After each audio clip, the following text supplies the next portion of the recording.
Hello friends, मैं हूँ Ruby और स्वागत है आपका रूबी की रसोई में। फ्रेंड्स, आज रूबी की रसोई में कुछ अलग बनने वाला है जिसे आप देख के खुद भी हैरान हो जाएंगे कि वाह, हम इसको भी वेस्ट नहीं कर सकते, इसे भी कुछ बना सकते हैं। फ्रेंड्स, ये मैंने एक दिन पहले मैंने रसगुल्ला बनाया था, गुलाब जामुन बनाया था, तो उसका ये शीरा है, यानी ये चाशनी है। तो गुलाब जामुन तो खा लिया हम सभी लोगों ने, अब चाशनी बच गई। अब हम सोचे थे कि इस चाशनी का हम क्या करें, तो मेरे दिमाग में एक आया कि हम इसका कुछ यूज अलग तरीके से कर सकते हैं।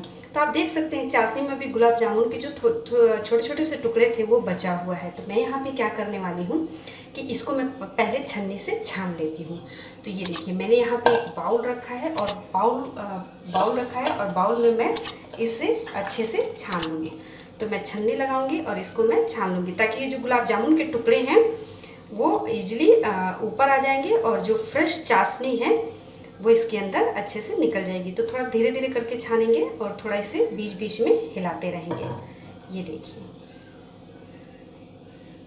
तो फ्रेंड्स आप देख सकते हैं कि मैंने इस छन्नी से छान लिया और इसके अंदर का जो वेस्ट मतलब पड़ा हुआ था, जो गुलाब जामुन के थोड़े टुकड़े पड़े हुए थे, वो मैंने अच्छे से इसको साफ़ कर लिया और एक स्पून की मदद से मैंने इसको अच्छे से छान लिया।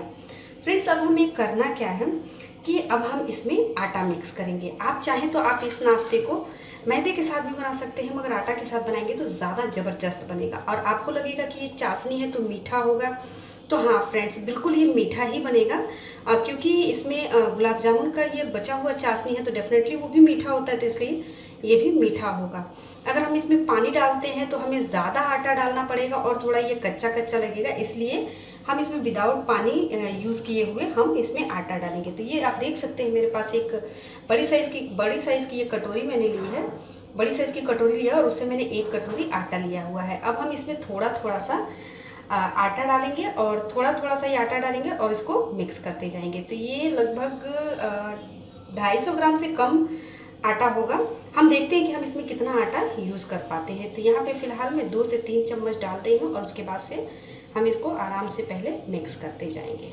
ये देखिए, इसी तरीके से फ्रेंड्स डालते हुए हमें इसे मिक्स करना है और मिक्स करने के बाद फ्रेंड्स हम इसे आधा घंटा के लिए रख देंगे ताकि ये जो चाशनी है वो आटे को अच्छे से एब्जॉर्ब कर ले, यानी जो आटा है वो चाशनी को अच्छे से एब्जॉर्ब कर ले, क्योंकि आज हम इसका कुछ अलग बनाने वाले हैं। बिल्कुल बची हुई चाशनी को भी फेंकना नहीं है, हम इसका किसी न किसी काम में यूज कर सकते हैं। जैसे आज मैं इसका कुछ अलग बनाने की कोशिश कर रही हूँ, आप इसी तरीके से इसको भी ट्राई कर सकते हैं। तो ये देखिए, मैं फिर थोड़ा सा आटा का यूज़ कर रही हूँ और इसी तरीके से करते हुए फ्रेंड्स हमें तब तक आटे को इसके अंदर मिक्स करना है जब तक चाशनी है जो अच्छे से एब्जॉर्ब नहीं हो जाती है आटे के अंदर। तो इसको अच्छे से मिक्स करते हुए इसका एक डो से भी थोड़ा सा हल्का सा गीला हमें इसको बैटर के फॉर्म में इसको रेडी करना है। मैं स्पून की मदद से कर रही हूँ, आप चाहें तो विस्क की मदद से भी इसको अच्छे से कर सकते हैं।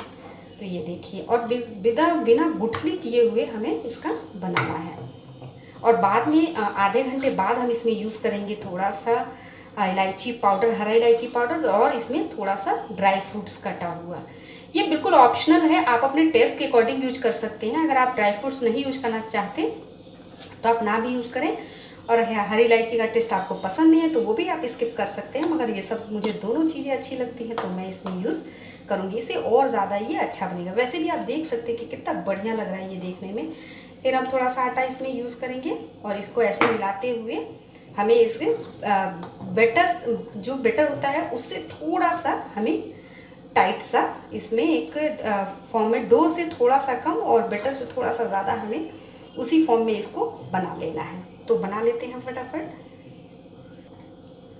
तो फ्रेंड्स आप देख सकते हैं कि मैंने कितना स्मूथ सा इसका बैटर तैयार कर रखा है। बैटर से थोड़ा सा ये गाढ़ा है और डो जो बनाते हैं, जो जैसे आटा के लिए रोटी के लिए हम आटा गूंथते हैं, उससे मैंने थोड़ा सा इसको पतला बनाया हुआ है। और अब हम इसको जब बनाएंगे तो इसको कलछी की मदद से हम इसका बनाएंगे। और मीठा इसमें बिल्कुल ज़्यादा नहीं है, बहुत मतलब मीडियम साइड वाला इसमें मीठा है चाशनी के अंदर, क्योंकि इसके अंदर आटा डालते ही जो मीठा था उसने अपने अंदर एब्जॉर्ब कर लिया है। और फ्रेंड्स अभी इसमें डालना है ड्राई फ्रूट्स और हरी इलायची कूट के, तो वो मैं आधे घंटे बाद इसके अंदर ऐड करूँगी तब तक हम इसको आधा घंटा थोड़ा सा सेट होने के लिए रख देते हैं कि थोड़ा सा ये रेस्ट करे, जो आटा है वो चाशनी को और अपने अंदर अच्छे से एब्जॉर्ब कर ले। आप चाहें तो इस स्टेज पर इसमें थोड़ा सा सूजी भी ऐड कर सकते हैं, जिससे कि ये जो हमारा गुलगुला बनेगा, यानी आज मैं मीठा गुलगुला बनाने वाली हूँ, जो यूपी बिहार में बहुत फेमस है। अक्सर फेस्टिवल में उसको बनाया जाता है। तो मेरे पास बची हुई चाशनी थी, तो इसलिए मैं आपको ये वाली रेसिपी बता रही हूँ कि बची हुई चाशनी का भी हमें यूज इस तरीके से हम इसका कर सकते हैं। तो इस स्टेज पे आप इसमें सूजी भी ऐड कर सकते हैं, अदरवाइज आप आटे का भी बना सकते हैं। तो हम इसमें आधे घंटे बाद ऐड करने वाले हरी इलायची पाउडर और इसमें कुछ ड्राई फ्रूट्स। तो आधे घंटे वेट करते हैं, इसको आधे घंटे रेस्ट होने के लिए रख देते हैं। तो फ्रेंड्स ये आधा घंटा हो गया है मुझे रखे हुए, और एक बार चेक कर लेते हैं। तो आप ये देख सकते हैं कि कितना स्मूथ इसका बैटर बनके रेडी हो चुका है और कितनी शाइनिंग है इसके अंदर। बहुत परफेक्ट इसका बैटर बनके रेडी हो। और ये भी देखिए कि मैंने जो रेस्ट करने के लिए रखा हुआ था ये काफ़ी गाढ़ा हो गया है। तब यहाँ पे मैं क्या करूँगी कि ये कूटी हुई इलायची है तो इसके छिलके को भी मैं इसमें यूज करूँगी और इसको ऐड कर देते हैं। और इसी के साथ हम इसमें ऐड कर देते हैं थोड़ा सा ड्राई फ्रूट, जिसमें किशमिश है, बादाम है और काजू है। मैंने इसको कूट लिया है, आप मतलब क्रश कर लिया। आप चाहें तो आप इसे कट करके भी डाल सकते हैं, इससे बहुत अच्छा टेस्ट आएगा और बिल्कुल भी मतलब टेस्ट के साथ साथ भी आपको बहुत अच्छा इसका लुक भी लगेगा। अब मैं इसको फटाफट से मिक्स कर देती हूँ। तो फ्रेंड आप देख सकते हैं कि मैंने ड्राई फ्रूट्स और इलायची पाउडर को मैंने अच्छे से इसके अंदर मिक्स कर दिया है। और आइए अब चलते हैं गैस के पास। मैंने कढ़ाई को पहले गर्म होने के लिए रख दिया था और साथ में ही मैंने रिफाइंड डाल दिया था कि साथ ही साथ ये गर्म हो जाएगा।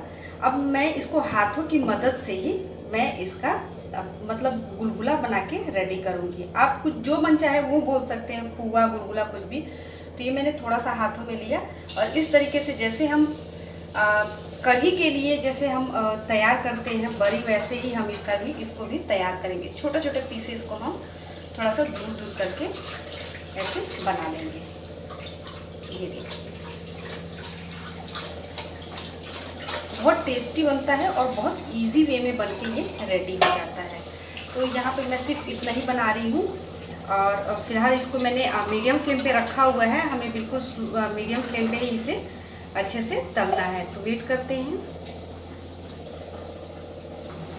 तो फटाफट से हम इसे पलट लेते हैं। आप देख सकते हैं बिल्कुल बहुत स्मूथली ये पलट जा रहा है। और ये आप देखिए ये बिल्कुल भी ऐसे नहीं लग रहा है कि ये आपस में चिपक रहे हैं और बहुत स्मूथली ये बनके रेडी हो जाएगा। तो हम दूसरी साइड भी इसी तरीके से इसको हल्का सा ब्राउन होने तक इसको तल देते हैं। तो दोनों साइड ये देख सकते हैं कि बहुत अच्छे से गोल्डन ब्राउन हो चुका है और कढ़ी के पकौड़ों की तरह बिल्कुल बढ़िया से अच्छे से फूल गया है ये। क्योंकि मैंने इसे जो आधा घंटा रखा था ना, इससे काफ़ी अच्छा ये स्पंजी टाइप का हो गया है। और यहाँ पे फटाफट से हम प्लेट में इसे निकाल लेते हैं। फ्रेंड्स इसी तरीके से हमें सारे गुलगुले बना के रेडी करना। आप देखिए कितने बढ़िया तरीके से ये बन के रेडी हो गया। और ये देखिए बहुत अच्छे से ये पक चुका है, इसलिए क्योंकि ये फट गया है। तो इससे मुझे समझ में आ रहा है कि बहुत अच्छे से पक गया है। इसी तरीके से हम सारे बना के रेडी कर देते हैं।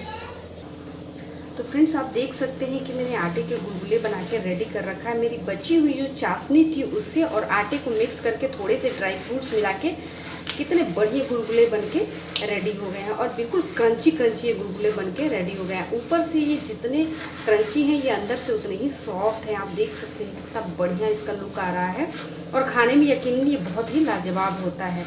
मैंने थोड़ा सा ड्राई फ्रूट्स इसमें मिलाया था, तो इसके टेस्ट को इन्हेंस करने के लिए मैंने इसमें ड्राई फ्रूट्स मिलाया था। आप कोई सा एक गुलगुला उठा के देख लीजिए, देखिए कितने सॉफ्ट बने हुए और ऊपर से एकदम क्रंची क्रंची।